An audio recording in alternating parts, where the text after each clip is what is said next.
ഒരു നൂറ്റാണ്ടിലേറെയായി ടൈറ്റാനിക് ഓർമ്മയായിട്ട്.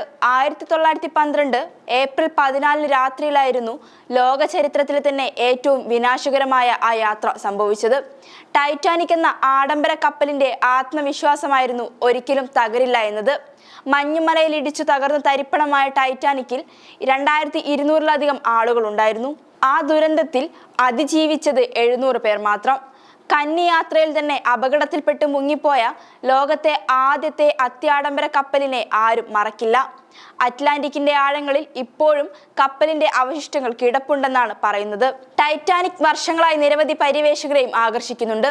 അതുകൊണ്ട് തന്നെയും ടൈറ്റാനിക്കിന്റെ അവശിഷ്ടങ്ങൾ കാണാനായി സഞ്ചാരികളുമായി അറ്റ്ലാന്റിക്കിന്റെ ആഴങ്ങളിലേക്ക് കുതിച്ച ടൈറ്റൻ എന്ന അന്തർവാഹിനിക്കുണ്ടായ അപകടം പോലും ടൈറ്റാനിക്കിനോടുള്ള ലോകത്തിന്റെ അഭിനിവേശത്തെയാണ് അടയാളപ്പെടുത്തുന്നത്. ടൈറ്റാനിക്കിന്റെ അവശിഷ്ടങ്ങൾ തേടിയുള്ള യാത്രയിൽ ടൈറ്റൻ അന്തർവാഹിനി പൊട്ടിത്തെറിച്ച് അതിലെ യാത്രക്കാരായ 5 പേരും കൊല്ലപ്പെട്ടു. എന്നാൽ ഇനി കാണണമെന്ന് ആഗ്രഹിച്ചാലും ഒരിക്കലും കാണാൻ സാധിക്കാത്ത രീതിയിലേക്ക് ടൈറ്റാനിക് കടലിനടിയിൽ നിന്നും അപ്രത്യക്ഷമാവുകയാണെന്നാണ് റിപ്പോർട്ടുകൾ വരുന്നത്. അതിന് കാരണമായി പറയുന്നത് ടൈറ്റാനിക്കിന്റെ അവശിഷ്ടങ്ങളടുത്തേക്ക് ഏറ്റവും ഒടുവിൽ നടന്ന പര്യവേഷണത്തിൽ കപ്പലിന്റെ ഭാഗങ്ങൾ ഓരോന്നായി നശിച്ചുകൊണ്ടിരിക്കുകയാണെന്ന് കണ്ടെത്തിയെന്നാണ്. മുൻപ് കണ്ട കപ്പൽ ഭാഗങ്ങളിൽ പലതും ഇപ്പോഴില്ലെന്നാണ് പര്യവേഷണ സംഘം പറയുന്നതും. ടൈറ്റാനിക് സിനിമയിൽ ജാക്കും റോസും കൈപിടിച്ചു നിന്ന പ്രണയ നിമിഷത്തിന് സാക്ഷിയായ കപ്പലിന്റെ റെയിലിംഗ് ഭാഗമാണ് നിലവിൽ നശിച്ചിരിക്കുന്നതായി പറയുന്നത്. സംഘം നടത്തിയ ലേസർ പരിശോധനയിൽ റെയിലിംഗ് പിന്നീട് കടലിന്റെ അടിത്തട്ടിൽ നിന്നായിരുന്നു കണ്ടെത്തിയിരുന്നത്. എന്നാൽ ആദ്യമായിട്ടല്ല കപ്പലിന്റെ ഭാഗങ്ങളെല്ലാം നശിച്ചു പോയതായി കണ്ടെത്തിയത്. ലോഹഭാഗങ്ങളെല്ലാം തന്നെ സൂക്ഷ്മജീവികൾ തിന്നു തീർക്കുന്നുണ്ടെന്നായിരുന്നു മുൻപ് പര്യവേഷണത്തിന്റെ ഭാഗമായി നടത്തിയ ഡൈവുകളിൽ നിന്നും കണ്ടെത്തിയിരുന്നത്. അതുപോലെ മുൻപ് കണ്ട കപ്പൽ ഭാഗങ്ങളിൽ ചിലതൊന്നും ഇപ്പോൾ കാണാനില്ലെന്നും പര്യവേഷണ സംഘം പറഞ്ഞിരുന്നു.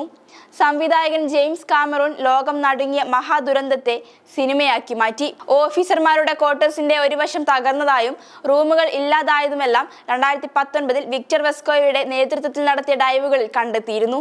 എന്നാൽ ഇതോടെ പര്യവേഷണങ്ങളിൽ കപ്പൽ ഭാഗങ്ങൾ തകർന്നു തുടങ്ങുന്നതായി തെളിഞ്ഞതോടെ ആ ചരിത്ര നിർമ്മിതി ഇനി എത്ര കാലം ഭാഗികമായെങ്കിലും ഉണ്ടാകുമെന്ന ആശങ്കയും നിലനിൽക്കുന്നുണ്ട്. ഒരു ദശാബ്ദം മുൻപ് ഓസ്ട്രേലിയൻ ശതകോടീശ്വരനായ ക്ലൈവ് പാമർ ടൈറ്റാനിക് 2 എന്ന സ്വപ്നം പ്രഖ്യാപിച്ചത്.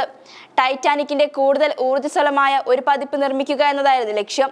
എന്നാൽ ലോകത്തെ മഹാമാരി പിടികൂടിയപ്പോൾ പദ്ധതി തൽക്കാലത്തേക്ക് നിർത്തിവെച്ചിരുന്നു. കോവിഡ് കാലം അവസാനിച്ചപ്പോൾ തന്റെ സ്വപ്നം സഫലമാക്കാനുള്ള പാമർ ചെയർമാനായ ബ്ലൂ സ്റ്റാർ ലൈൻ കമ്പനി വീണ്ടും തയ്യാറെടുപ്പുകൾ തുടങ്ങി. അടുത്തിടെ പുറത്തിറങ്ങിയ വാർത്താക്കുറിപ്പിൽ ഒരു ഇടവേളയ്ക്ക് ശേഷം ടൈറ്റാനിക് 2 എന്ന സ്വപ്നം സഫലമാക്കാനുള്ള യാത്ര ആരംഭിച്ചതായി അദ്ദേഹം വ്യക്തമാക്കിയിരുന്നു.